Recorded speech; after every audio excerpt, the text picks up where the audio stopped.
Assalamualaikum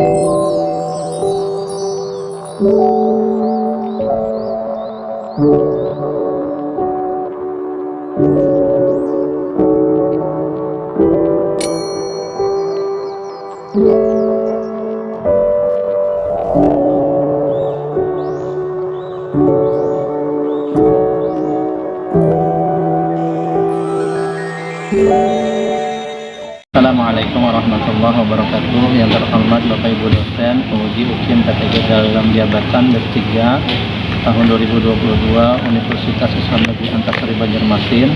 Perkenalkan, nama saya Irhami SPDI, mengajar di MDM 2 Sungai Cindaung, Banjarmasin, sekaligus mahasiswa PTG dalam jabatan D3 tahun 2022 Universitas Islam Negeri Banjarmasin. Pada hari ini Jumat tanggal 13 Januari 2023, saya akan melaksanakan kegiatan pembelajaran untuk memenuhi uji kinerja PTG dalam jabatan D3 tahun 2022.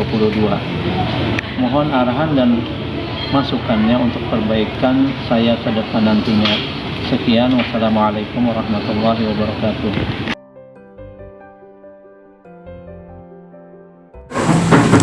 Assalamualaikum warahmatullahi wabarakatuh.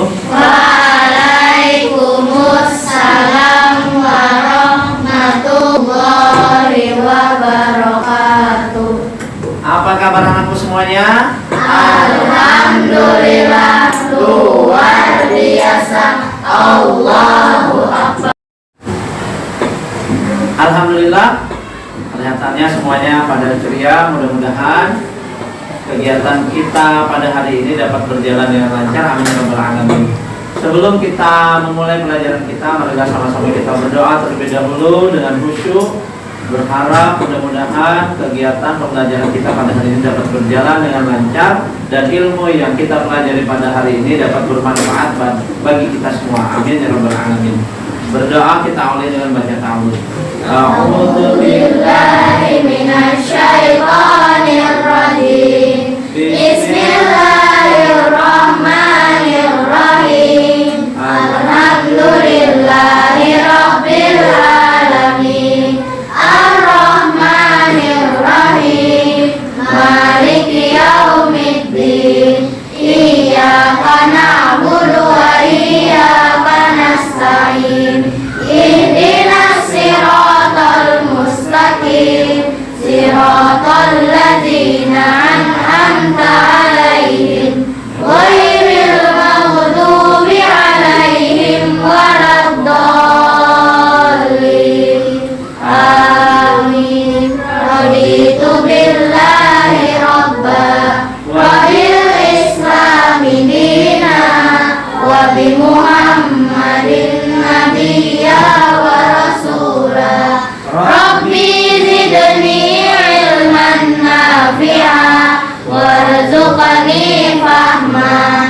Rabbi ishrah li sadri wa yassir li amri wahlul 'uqdatam min lisani yafqahu qawli. Allahumma rzuqna fahman nabiyyin wa hifdzal mursalin wa ilhamal malaikatil muqarrabin bi rahmatika ya arhamar rahimin. Walhamdulillahi rabbil alamin. Berdoa, mudah-mudahan Allah kabulkan apa yang kita harapkan.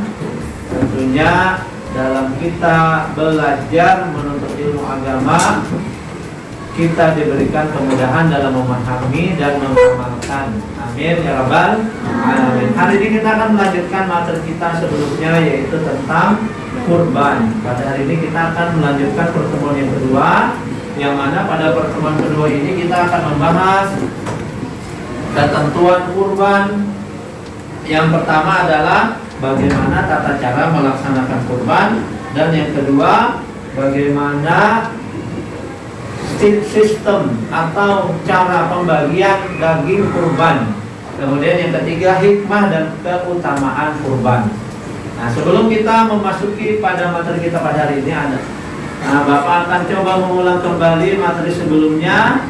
Mungkin ada yang masih ingat hewan apa sajakah yang bisa dijadikan untuk kurban? Ada yang tahu? Ada yang masih ingat? Ya, boleh? Domba, kambing, sapi, kerbau, unta. Iya, betul sekali. Alhamdulillah masih ingat. Jadi hewan yang bisa dijadikan untuk kurban: domba, kambing, sapi atau kerbau, dan unta. Selain itu Bang, kada boleh. Ayam dijadikan hewan kurban, kada kawa. Karena hewan kurban itu nantinya akan menjadi tunggangan kita di padang mahsyar serta melewati titian siratal mustaqim. Nah, alhamdulillah masih ingat. Untuk materi kita hari ini nanti Bapak akan tanyakan lewat PPT yang ada di televisi. Sebelum kita ke materi, Bapak akan sampaikan tujuan pembelajaran kita pada hari ini, yaitu yang pertama, melalui diskusi, pengamatan, peserta didik dapat menjelaskan tata cara melaksanakan kurban. Kemudian yang kedua, melalui diskusi dan pengamatan, peserta didik dapat mengetahui pembagian daging hewan kurban. Yang ketiga, melalui diskusi, pengamatan dan penugasan, peserta didik dapat menyebutkan hikmah dan keutamaan kurban. Nah, kemudian kita langsung ke materi bagaimana tata cara melaksanakan kurban. Nah, tata cara melaksanakan kurban ini yang pertama adalah berniat berkurban ikhlas karena Allah Subhanahu wa taala, bukan karena niat yang lain. Nah, jadi niatnya dahulu ditanamkan dalam hati kita, niat berkurban itu adalah karena Allah taala. Kemudian yang kedua, menggunakan alat pemotong yang tajam. Di sini biasanya kita menggunakan pedang atau pisau. Jadi pisaunya itu harus tajam, harus diasah terlebih dahulu. Nah, itu sunnahnya. Kenapa harus tajam? Supaya tidak menyakiti hewan yang disembelih. Kemudian yang ketiga, hewan kurban tersebut dibaringkan menghadap kiblat. Kemudian yang keempat, sebelum menyembelih hewan kurban yaitu membaca Bismillahirrahmanirrahim, Allahu Akbar. Kemudian dilanjutkan Allahumma hadhihi minka wa ilaika fataqabbal minni ya karim. Nah, itu bacaannya. Kalau menyembelih hewan ternak biasa seperti ayam, bebek, burung itu cukup dengan Bismillahirrahmanirrahim, Allahu Akbar. Kemudian yang kelima, disunahkan orang yang berkurban yang langsung memotong hewan kurban tersebut. Nah, itu disunahkan. Kita yang berkurban, kita sendiri yang menyembelih. Itu sunnah. Tapi kalau takutan, biasanya kan kita takut sama darah, ada sebagian orang. Jadi biasanya menyembelih tukang sembelih. Nah, tukang sembelih yang berkurban Bang cukup menyaksikan, melihat. Nah, itu biasanya. Dan kemudian kita lanjutkan. Berikutnya adalah pembagian daging hewan kurban. Nah, jadi pembagian daging hewan kurban ini ulama membagi kepada 3 cara. Yang pertama, sepertiga daging kurban untuk orang yang berkurban dan keluarganya. Kemudian sepertiganya lagi yaitu diberikan kepada fakir miskin, dan sepertiganya lagi diberikan, disimpan dan dibagikan kepada orang yang mungkin datang belakangan. Nah, jadi ada 3 bagian. Pertama, untuk orang yang berkurban dan keluarganya. Jadi kalau kita berkurban itu kan biasanya kita dapat. Nah, kita dapat sepertiga bagian. Nah, nanti untuk kita konsumsi. Dan biasanya panitia itu memberikan kupon lagi untuk nanti diberikan kepada orang yang kita beri, siapa misalnya. Nah, kemudian berikutnya adalah hikmah dan keutamaan kurban. Nah, adapun hikmah dan keutamaan kurban di sini adalah yang pertama mendekatkan diri kepada Allah Subhanahu wa taala. Kan kemarin kita sudah mempelajari dalil atau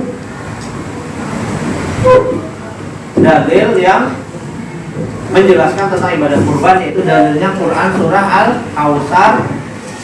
Nah, ada 3 ayat. Bismillahirrahmanirrahim. Inna a'tainakal kautsar. Sungguh Muhammad, kami telah memberimu nikmat yang banyak. Fasholli li rabbika wanhar. Maka dirikanlah salat dan berkurbanlah untuk mendekatkan diri kepada Allah. Inna syani'aka huwal abtar. Sungguh orang yang membencimu dialah yang terputus dari rahmat Allah. Jadi berkurban ini termasuk sarana untuk mendekatkan diri kepada Allah. Kemudian yang kedua, menghidupkan sunnah Nabi Ibrahim alaihissalam dan semangat pengorbanannya. Nah, sebelumnya kita juga sudah membahas bahwasanya sejarah kurban ini adalah diawali dari kisah Nabi Ibrahim yang ingin menyembelih putranya Ismail. Nah, namun dalam pelaksanaannya bukan Ismail yang disembelih, tetapi diganti Allah dengan kambing sembelihan. Jadi bukan Ismail yang disembelih. Nah, Allah memuji Nabi Ibrahim alaihissalam karena untuk menguji Nabi Ibrahim alaihissalam kecintaannya apakah terhadap Allah berubah karena telah memiliki anak yaitu Ismail. Nah, ternyata dengan ujian tersebut ternyata Nabi Ibrahim alaihissalam lebih mencintai Allah, lebih mengutamakan perintah Allah. Kemudian yang ketiga, meningkatkan ketakwaan kita kepada Allah Subhanahu wa taala. Kemudian yang keempat, mewujudkan sikap murah hati dan menghilangkan sifat tamak. Nah, jadi melatih kita untuk bersifat pemurah. Karena kurban itu kan memerlukan biaya yang banyak, jutaan, bahkan puluhan juta kalau menggunakan sapi atau kerbau atau unta. Nah, kemudian hikmah dan keutamaan kurban yang kelima yaitu dapat menghapus dosa dan mengharap ridha Allah Subhanahu wa taala. Yang keenam, menjalin hubungan kasih sayang sesama manusia.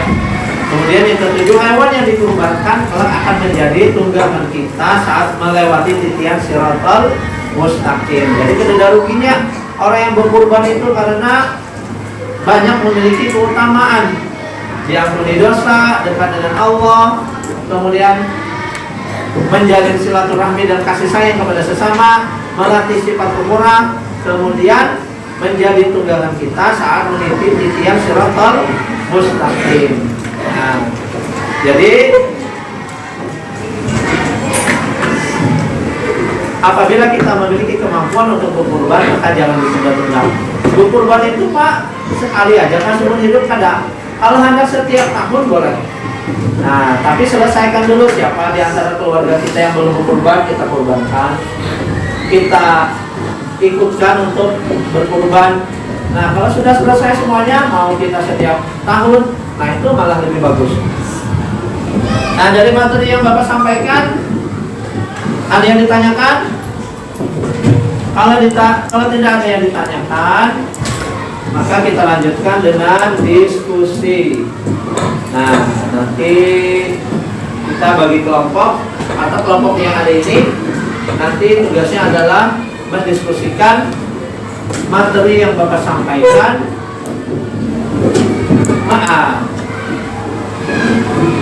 Tugasnya adalah menyajikan materi yang Bapak sampaikan.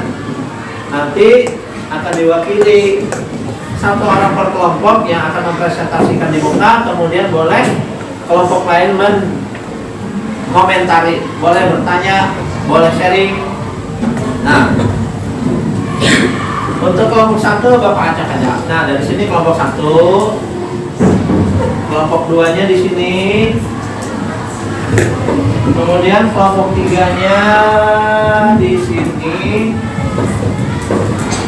dan kelompok empatnya di sini. Nah, silahkan nanti didiskusikan dengan temannya, dicari materinya, kemudian nanti dipresentasikan di muka dan akan dikomentari oleh kelompok yang lain.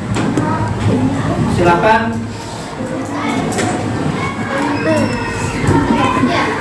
Silakan. Tugas kelompoknya dibahas sama-sama dulu.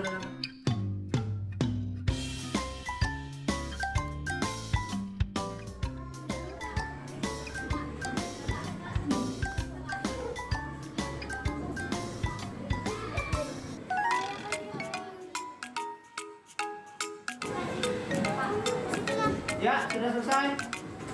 Kalau sudah selesai, kita akan laksanakan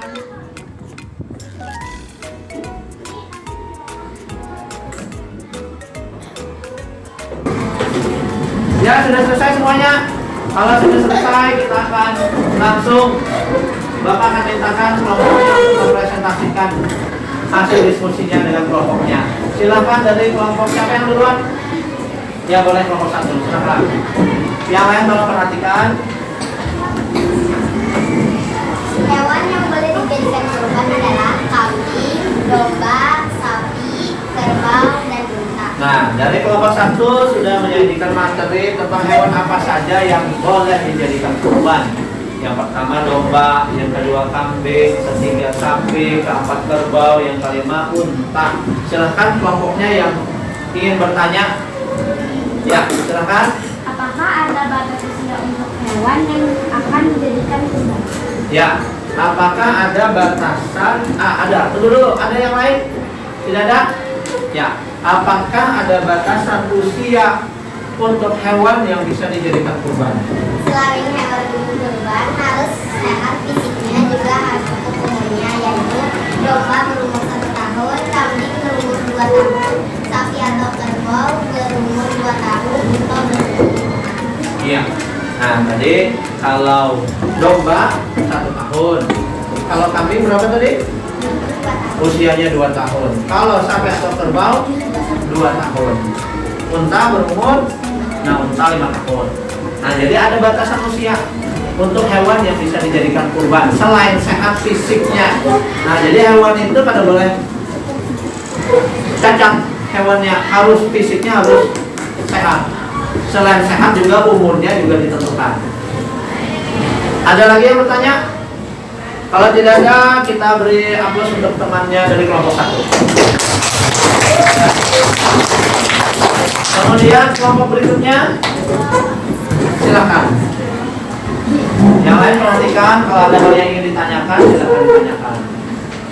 Kelompok 2 tadi materinya adalah tata cara pelaksanaan kurban. Silakan menyampaikan hasil diskusinya. Ya. Tata cara melakukan kurban: 1. Niat berkurban ikhlas karena Allah. 2. Menggunakan alat potong yang ada. 3. Berkurban dengan ketiga. 4. Sebelum menyembelih membaca basmalah akhir. Bismillah. Allahumma hadihi wa taqabbal minna ya karim. 5. Disunahkan orang yang berkurban yang Ya. Nah, dari apa tadi materinya? Tata cara pelaksanaan kurban. Ada yang ditanyakan? Yang pertama tadi niatnya karena, yang kedua menggunakan alat pemotong pisau atau pedang yang tajam. Yang ketiga, ya dibaringkan menghadap kiblat. Yang keempat, membaca basmalah dan takbir. Kemudian yang kelima,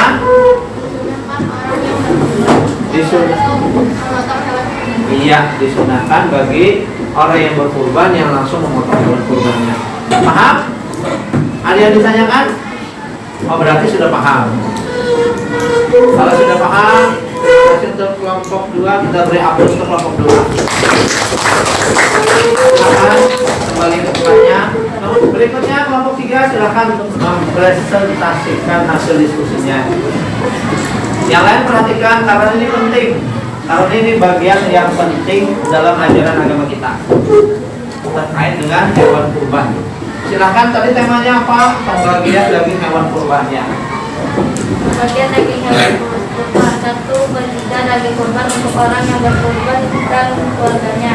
2. 1/3 daging kurban diberikan kepada fakir miskin. 3. 1/3 daging kurban lainnya untuk disimpan dan dibagi kepada orang yang datang membutuhkan. Iya, ada 3 ulama membagi. Yang pertama, 1/3 untuk orang yang berkurban dan keluarganya. Yang kedua, 1/3 untuk fakir miskin. Yang ketiga, 1/3 disimpan untuk orang yang datang belakangan. Nah, yang belum sempat datang, yang datang mau minta diskusi. Nah, dari hasil diskusi kelompok 3 ada yang bertanya? Dari kelompok 2, ya, silakan pertanyaannya, silakan. Pembagian daging kurban: 1/3 diberikan kepada fakir miskin. Apakah orang kaya diperbolehkan menerima pemberian daging kurban? Nah, jadi pertanyaannya, biasanya kan kalau di tempat kita itu kalau dapat kupon daging kurban itu kadang mesti orang fakir miskin, tetapi orang kaya pun juga akan diberi. Kan biasanya di komplek kan gitulah. Nah itu biasanya dapat kupon. Nah jadi apa tanggapannya? Apakah hanya fakir miskin sedangkan orang kaya tidak diperbolehkan untuk menerima daging kurban? Silakan. Pemberian daging kurban kepada orang kaya diperbolehkan dan tidak ada larangan, apalagi misalnya kalau dia adalah kerabat atau tetangga kita. Nah ya tadi sama dengan yang Bapak sampaikan tadi, biasanya kan di komplek atau di kampung kita tidak hanya orang fakir miskin tetapi orang mampu juga diperbolehkan untuk menerima daging kurban. Ada lagi? Bisa dipahami pertanyaan jawabannya kelompok 2? Iya. Alhamdulillah. Kita beri aplaus untuk kelompok 3. Silakan kembali. Dan yang terakhir kelompok 4. Izinlah guru izinlah. Ya, silakan untuk kelompok 4 mempresentasikan hasil diskusinya. Temanya tadi apa? Hikmah dan keutamaan kurban. Hikmah dan keutamaan kurban. Satu, mendekatkan diri kepada Allah Subhanahu wa Ta'ala. Dua, menunjukkan sunnah Nabi Ibrahim alaihissalam dan makna pengorbanan. Tiga, meningkatkan ketakwaan kita kepada Allah Subhanahu wa Ta'ala. Empat, mewujudkan silaturahmi dan menghilangkan sunnah. Lima, menghapus dosa dan mengharapkan ridho Allah Subhanahu wa Ta'ala. Enam, menjauhi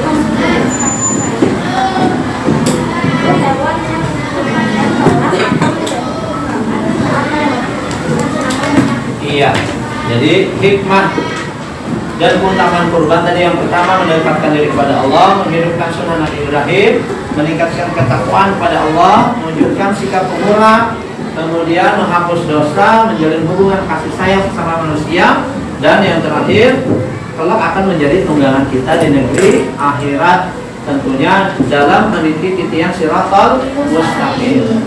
Silakan ada yang mau menanggapi kelompok 1, 2, 3. Tidak ada? Berarti sudah paham lah. Nah mudah-mudahan ya silakan dulu tangan dulu untuk kelompok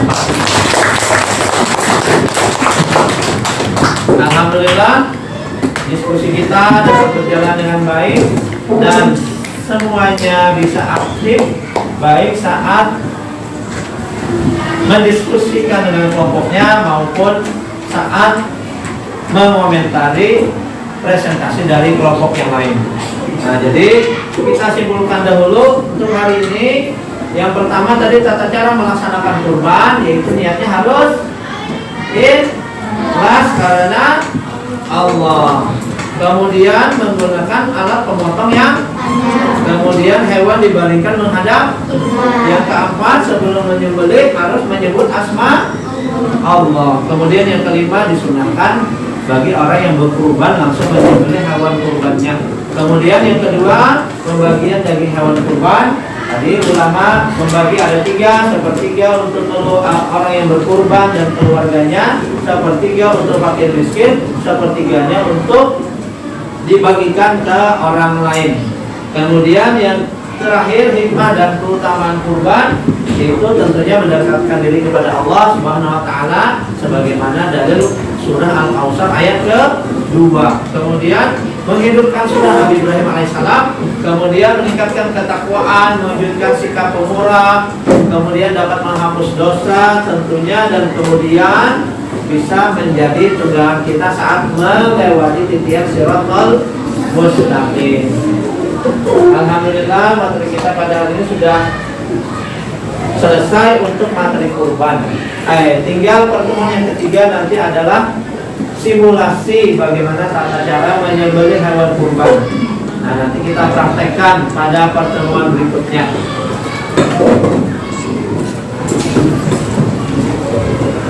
Untuk pelajaran kita pada hari ini kita cukupkan karena waktu sudah mendekati jam istirahat. Nah, untuk mengakhiri kegiatan kita pada hari ini, marilah kita tutup dengan membaca hamdalah. Alhamdulillahirabbil alamin. Assalamualaikum warahmatullahi wabarakatuh. Waalaikumsalam warahmatullahi wabarakatuh.